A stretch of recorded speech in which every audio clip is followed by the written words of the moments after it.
छोटी सी चर्चा करते हैं दुनिया के सर्वाधिक विद्वान, प्रकांड विद्वान आचार्य विष्णुगुप्त कौटिल्य चाणक्य के बारे में। हो सकता है आप में से अधिकांश लोग अर्थशास्त्र न पढ़े हों, हो सकता है आपने आचार्य चाणक्य कृत 60 गुण सिद्धांत, मंडल सिद्धांत, साप्तांग सिद्धांत इत्यादि के बारे में पढ़ाई न की हो, न सुने हो। ये कुछ ऐसी बात करते हैं जो आप और हम सब लोगों ने सुना है, जाना है। आचार्य चाणक्य ने अर्थशास्त्र की रचना की और उसमें सिद्धांत दिया 60 गुण सिद्धांत, संधि, विग्रह, आसन, यान, संश्रय, द्वैधि। राजा को पहले संधि करना चाहिए, फिर अपनी ताकत बढ़ाना चाहिए, जब ताकत बढ़ जाए तो विग्रह कर देना चाहिए, संधि को तोड़ देना चाहिए। आसन, स्थिरता पूर्वक, यान, पुनः आक्रमण करना चाहिए। संश्रय, यदि फ्लॉप हो गए, सक्सेसफुल नहीं हो पाए तो अपने से किसी बड़े राजा के आश्रय में चले जाना चाहिए, फिर अपनी शक्ति को बढ़ाना चाहिए। साप्तांग सिद्धांत आज के जमाने में राजनीति विज्ञान में अक्सर पढ़ाया जाता है कि राज्य के 4 तत्व आवश्यक हैं: जनसंख्या, जमीन, सरकार और संप्रभुता। किसी भी राज्य को राज्य होने के लिए 4 चीजें आवश्यक हैं। उसमें जनसंख्या होना चाहिए, जमीन होना चाहिए, सरकार होना चाहिए, संप्रभुता होना चाहिए, संपूर्ण प्रभुत्व संपन्न होना चाहिए। ऑस्टिन ने कहा, संप्रभुता नागरिकों और प्रजाजनों के ऊपर वह सर्वोच्च शक्ति है जिस पर कोई अंकुश नहीं होता। राज्य तभी माना जाएगा जब उसके ऊपर कोई अंकुश न हो, उसे कोई आदेश देने वाला न हो, वह सबको आदेश देता हो। लेकिन चाणक्य ने कहा नहीं, राज्य के 4 नहीं 7 अंग होते हैं। साप्तांग सिद्धांत लिखा अर्थशास्त्र में। स्वामी, अमात्य, जनपद, पूर, कोष, दंड, मित्र, इतने होने चाहिए। राजा होना चाहिए, स्वामी, अमात्य उसके अच्छे मंत्री होने चाहिए, जनपद एक इलाका होना चाहिए, पूर यानी दुर्ग होना चाहिए। दुर्ग के बारे में भी विस्तार से वर्णन किया गया है। जल का दुर्ग, जंगल का दुर्ग, मरुस्थल का दुर्ग, जमीन के भीतर का दुर्ग, ऐसे करके दुर्ग, स्वामी, अमात्य, जनपद, पूर, कोष, एक राजकोष होना चाहिए, समृद्ध राजकोष होना चाहिए, दंड अर्थात सेना होनी चाहिए, और एक राज्य के बहुत सारे अच्छे मित्र होने चाहिए। तो ये साप्तांग सिद्धांत लिखा आचार्य चाणक्य ने। स्वामी, अमात्य, जनपद, पूर, कोष, दंड, मित्र। और एक जो सिद्धांत दिया जो आज भी पूरी तरह से प्रासंगिक है, वह है मंडल सिद्धांत। जब विश्व राजनीति की बात करेंगे, जब राजनीति के अलावा कूटनीति पे जाएंगे, तब मंडल सिद्धांत आज भी उतना ही प्रासंगिक दिखेगा। चाणक्य ने कहा, बीच में एक विजिगीषु राज्य होता है। विजिगीषु राज्य, अरिराज्य, मित्र राज्य। विजिगीषु राज्य, अरिराज्य, मित्र राज्य, अरिराज्य, मित्र, मित्र राज्य, अरि मित्र राज्य, मित्र, मित्र, अरिराज्य, आक्रंद राज्य, पार्षणी ग्रह राज्य, आक्रंद सार राज्य और पार्षणी ग्रह सार राज्य। एक विजिगीषु राज्य होगा, उसके बगल में जैसे भारत विजिगीषु राज्य हो गया, उसके बगल में उसका मित्र राज्य हो गया, जैसे नेपाल उसका मित्र राज्य हो गया। अरि राज्य पाकिस्तान उसका अरि हो गया। अरि राज्य माने दुश्मन का दुश्मन, वो दोस्त होगा। जैसे पाकिस्तान का दुश्मन तालिबान है, तो आजकल दोस्ती उसके दिखाई पड़ रही है भारत के साथ। फिर मित्र राज्य, जैसे नेपाल का मित्र हो गया भूटान, तो भारत का भी मित्र होगा। आक्रंद राज्य और पार्षणी ग्रह राज्य, पीठ पीछे का दुश्मन और पीठ पीछे का मित्र। फिर आक्रंद सार राज्य, पार्षणी ग्रह सार राज्य, पीठ पीछे के दुश्मन का मित्र, पीठ पीछे के दोस्त का दुश्मन, ऐसे करके। तो ऐसे देखेंगे तो आज भारत के अगल बगल जो देखेंगे तो ये 12 प्रकार के राज्य स्पष्ट रूप से दिखाई देंगे। अब मैंने प्रारंभ में ही कहा था कि हो सकता है आप में से अधिकांश लोगों ने इस बात को न सुना हो, साप्तांग सिद्धांत, 60 गुण सिद्धांत और मंडल सिद्धांत। लेकिन अब जो कहने जा रहा हूं निश्चित रूप से आप लोगों ने सुना होगा। चाणक्य ने कहा कि जब दिशाएं 4 हैं, धाम 4 हैं, आश्रम 4 हैं, वेद 4 हैं, उपवेद 4 हैं, पुरुषार्थ 4 हैं, तो उपाय भी 4 हैं। किसी भी वैरी को, दुश्मन को कंट्रोल करने के लिए, उस पर फतह हासिल करने के लिए, अपने उद्देश्य को प्राप्त करने के लिए 4 उपाय हैं। सबने सुना होगा, साम, दाम, दंड, भेद, भोजपुरी में कहे तो साम मतलब सोहरा के मान जा बाबू भैया, मान जा। साम नहीं मानता है तो दाम, पैसे से मना दीजिए। उससे भी नहीं मानता है तो दंड दीजिए, दंड। और जो किसी से नहीं मानता है तो फूट डाल दीजिए, फूट डाल दीजिए, वो अपने आप मान जाए। चाणक्य ने अर्थशास्त्र की रचना की। कभी भी इस भूल में मत पड़िएगा कि अर्थशास्त्र इकोनॉमिक्स की पुस्तक है। अर्थशास्त्र राजनीति विज्ञान की सर्वकालिक श्रेष्ठ पुस्तक है। ये सांग न विद्या न तपो न दानम न ज्ञानम न शीलम न गुणो न धर्म ते मर्त्य लोके भूविभार भूता मनुष्य रूपेण मृगाश्चरन्ति। आचार्य चाणक्य कहते हैं जिस व्यक्ति के अंदर ये सारे गुण नहीं है, ये सांग न विद्या है न तप है, कठिन परिश्रम करना तप कहलाता है, न ज्ञानम न दान देने की क्षमता है, न शील है, न विनम्रता है, न गुण है, न धर्म है, तो मनुष्य के रूप में वो पशु है, धरती का भार है। ये भी उन्हीं का कहा हुआ है।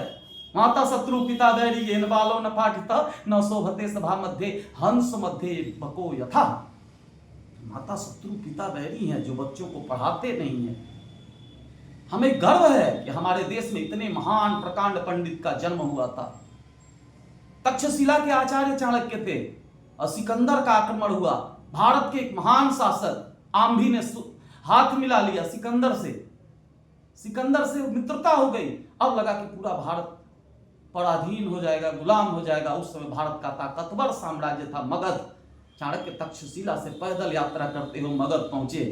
नंद वंश का अंतिम शासक घनानंद विलास में भोग में चूर था, चाटुकार लोगों से घिरा हुआ था। आचार्य चाणक्य ने बताने का प्रयास किया कि भारत संकट में है, भारत संकट में है, मगध की आवश्यकता है, आप सामने आइए ताकि सिकंदर को भगाया जा सके।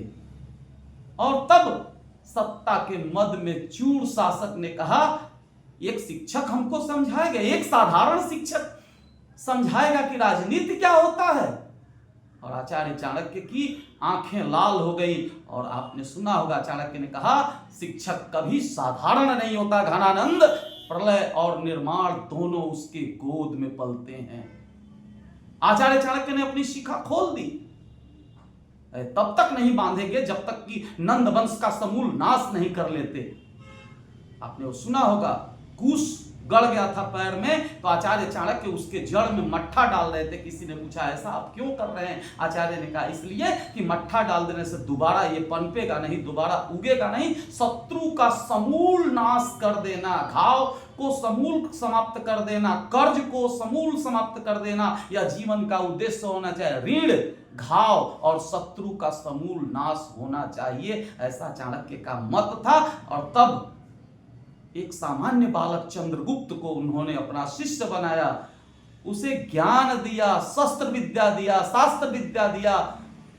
और साधारण बालक को गोद में उठा करके संसार का सबसे चक्रवर्ती सम्राट का निर्माण किया। चाणक्य ने यह भी कहा था घनानंद से कि घनानंद, अगर मेरे अंदर ज्ञान होगा, मेरे अंदर क्षमता होगी, तो मैं अपने पोषण करने वाले शासकों का निर्माण स्वयं कर लूंगा।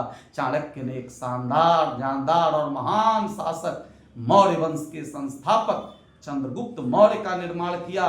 और चंद्रगुप्त मौर्य के नेतृत्व में अखंड भारत की स्थापना हुई। जब उस काल की सीमाओं को आप देखेंगे तो पाएंगे कि भारत की कितनी बड़ी सीमा रही। अफगान से लेकर साउथ तक पूरा भारत में ध्वज लहरा रहा था, भारत में भारतीय लोगों का। और निर्माण होने के बाद से पूर्व की एक दो घटना आपसे एक घटना बता दें। वार्षिकोत्सव हो रहा था मगध में। चाणक्य ने अपने गुप्तचर को भेजा था देखने के लिए कि मगध का शासक कितना शक्तिशाली है। वो देख रहा था, उसमें तमाम प्रतियोगिताएं हो रही थी। घनानंद बैठा था, बगल में उसका अमात्य विद्वान था, राक्षस नाम था, विशाख दत्त कृत मुद्रा राक्षस, पढ़ेंगे तो इसको पाएंगे। राक्षस बैठा हुआ था बगल में। गुप्तचर, चाणक्य का गुप्तचर देख रहा था। भाला फेंकने की प्रतियोगिता हो रही थी, कोई 10 metre, 12 metre, 20 metre, 25 metre, 50 metre, 60 metre, 100 metre तक। उसमें एक ऐसा नौजवान आया मगध में जो लगभग 100 मीटर के करीब भाला फेंका। जय जयकार होने लगी, माल्यार्पण होने लगा। चंद्रगुप्त, चाणक्य का दूत वहां पे था। राक्षस को शंका हुआ, उसने पकड़वा लिया। जरूर यह चाणक्य का गुप्तचर है। पूछा गया तो उसने स्वीकार भी कर लिया कि हाँ, मैं आचार्य चाणक्य के द्वारा भेजा गया गुप्तचर हूं। फिर हुआ कि सजा, मौत की सजा दी जाए, मृत्यु दंड दिया जाए। उसने कहा, अंतिम इच्छा भी पूछी गई, या तुम्हारी अंतिम इच्छा क्या है? आचार्य के गुप्तचर ने कहा, मेरी इच्छा है कि एक बार ये भाला मैं भी फेंकना चाहता हूं। उसे मौका दिया गया और आचार्य चाणक्य के गुप्तचर ने जब भाला फेंका तो मगध के सर्वाधिक शक्तिशाली नौजवान ने 100 मीटर फेंका होगा, तो आचार्य चाणक्य ने 200 मीटर से अधिक भाला फेंका। पूरी सभा अवाक हो गई। राक्षस ने पूछा, तुम इतना शक्तिशाली हो? उसने कहा, मुझे आपने क्या देखा? मेरे जैसे हजारों लोग आचार्य चाणक्य की सेवा में हैं और मैं तो 200 मीटर भाला फेंका हूं। मेरे गुरु आचार्य चाणक्य के बाजुओं में इतनी ताकत है कि मुझसे 10 गुना अधिक भाला फेंकने की क्षमता रखते हैं। राक्षस ने महाराज से बोला, राक्षस छोड़ दीजिए, एक को मार के ही क्या करेंगे। चला गया गुप्तचर। चाणक्य ने विजय प्राप्त की मगध पर, चंद्रगुप्त शासक बने, चाणक्य प्रधानमंत्री बने, भारत के प्रधानमंत्री। और गर्व होगा आपको सुनकर के, भारत के प्रधानमंत्री ने अपना आवास नदी के किनारे छोटी सी कुटिया में बनाया। एकांत में रहकर के राज्य कार्य करते थे। पड़ोसी राष्ट्र में विद्रोह हुआ था, जनता सड़कों पर उतर गई थी। राजा ने कहा, भारत में चले जाओ, मौर्य वंश का शासन चल रहा है, भारत के प्रधानमंत्री चाणक्य से सलाह लो, उनके जैसा कूटनीतिज्ञ विश्व में दूसरा कोई नहीं है, उनसे सलाह लो, मैंने राज्य का विद्रोह कैसे समाप्त होगा। राजदूत आया पड़ोसी देश का, चंद्रगुप्त मौर्य के दरबार में गया। चंद्रगुप्त मौर्य ने, सम्राट ने पूछा, किस लिए आए हैं? उन्होंने कहा, मैं आपके प्रधानमंत्री से मिलना चाहता हूं, मेरे यहां विद्रोह हो गया है, उस संदर्भ में कुछ सलाह लेना है। चंद्रगुप्त ने कहा, प्रधानमंत्री जी से मिलने के लिए चलना पड़ेगा उनके आवास पे। राजदूत और चंद्रगुप्त मौर्य दोनों रथ पे विराजमान हुए। चलते चलते चलते चलते शाम होने लगी। कुटिया जब नदी के किनारे दिखाई दी छोटी सी, उन्होंने चंद्रगुप्त मौर्य ने कहा, यह हमारे प्रधानमंत्री का आवास है। अवाक रह गया विदेशी राजदूत की, भारत के प्रधानमंत्री का आवास ऐसा। फिर चंद्रगुप्त मौर्य ने कहा, रथ से उतरिए। रथ से उतर गया, क्योंकि हमें प्रधानमंत्री से मिलने के लिए पैदल जाना पड़ेगा। और अवाक हो गया, कितना श्रद्धा है भारतीय प्रधानमंत्री के प्रति कि सम्राट पैदल जा रहा है। थोड़ा और आगे चंद्रगुप्त मौर्य पहुंचे तो उन्होंने अपनी चरण पादुका उतार दी, पैर में जो धारण किए थे, और उस राजदूत से भी कहा, विदेशी से, तुम भी अपने पैरों से चरण पादुका उतार दो, क्योंकि हम अपने आचार्य चाणक्य के यहां नंगे पांव जाते हैं मिलने। उसके दिमाग में उथल पुथल चल रहा था, ये क्या, भारत का प्रधानमंत्री है, झोपड़ी में रह रहा है, नदी के किनारे रह रहा है, और जो भारत का सबसे बड़ा ताकतवर सम्राट है वो नंगे पांव मिलने जा रहा है।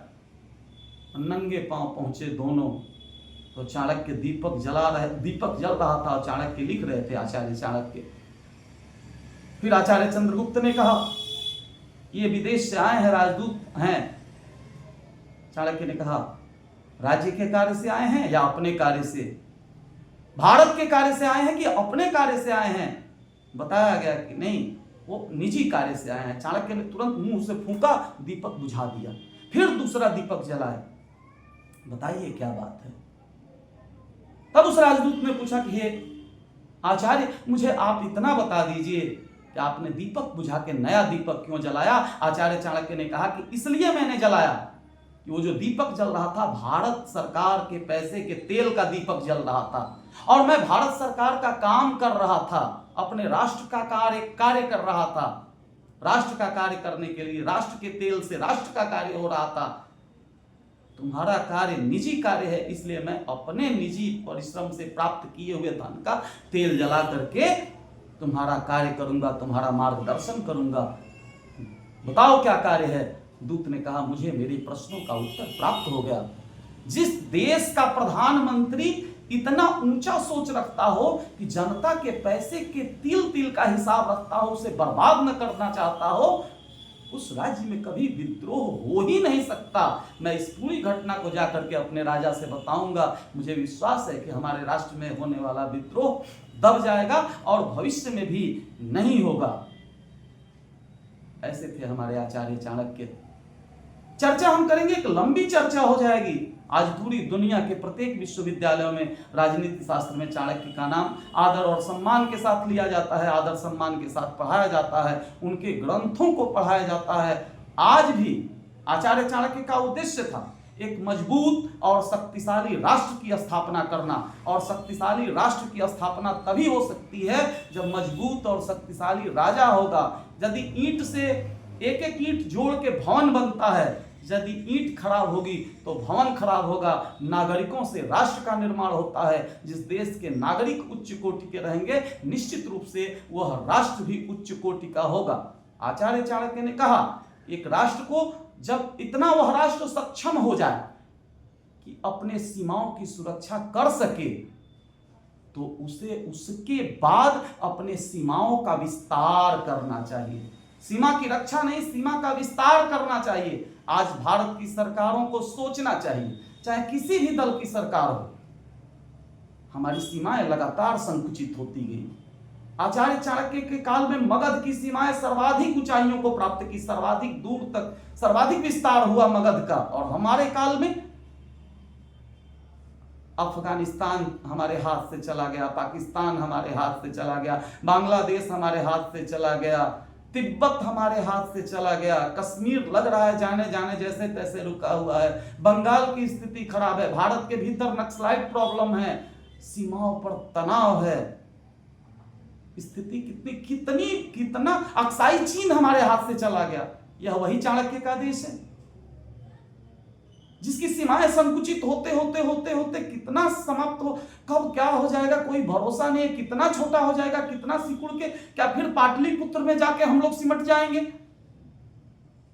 अब इस देश में सीमा के सुरक्षा की नहीं बल्कि सीमा के विस्तार की जरूरत है। तब किसी ने कहा, अग्नि, त्रिशूल, पृथ्वी, पिनाका, ये सब किस लिए है? मिसाइलें, परमाणु बम किस लिए है? 14 लाख की सेना किस लिए है? 140 करोड़ लोग किस लिए हैं? विश्व में सर्वाधिक युवा होने वाला भारतवर्ष किस लिए है? अग्नि, त्रिशूल, पृथ्वी लेकर सीमा पर प्रस्थान करो, लाहौर, कराची, ढाका, बंगला, सबको हिंदुस्तान करो। इच्छा शक्ति की आवश्यकता है। आज प्रतीकात्मक रूप से 1 जून को पूरी दुनिया में आचार्य चाणक्य की जयंती मनाई जा रही है। विशेष रूप से समस्त ब्राह्मण संगठन आज 1 जून को विश्व ब्राह्मण दिवस मना रहे हैं। मैं विश्व ब्राह्मण दिवस मनाने वाले उन समस्त संगठन के समस्त पदाधिकारियों को, समस्त सदस्यों को सादर यथा योग्य अभिवादन करता हूं और समस्त मानव जाति को, समस्त मानवता को, अपने भारतवर्ष को आचार्य चाणक्य के जयंती की शुभकामनाएं देता हूं। यह कहते हुए, चाटुकार बन गए आज के कलमकार, हर शब्द शौर्य का बखान चाहिए हमें, बंदा शिवाजी राणा जैसे रणबांकुरों की अपनी पुरानी पहचान चाहिए हमें, राजनीति वालों की चरण वंदना को छोड़ वक्त आ गया है बलिदान चाहिए हमें, धरती स्वदेश की ये मांग करने लगी है, आचार्य चाणक्य सा विद्वान चाहिए हमें। बहुत बहुत धन्यवाद। आचार्य चाणक्य की जयंती की हार्दिक शुभकामनाएं।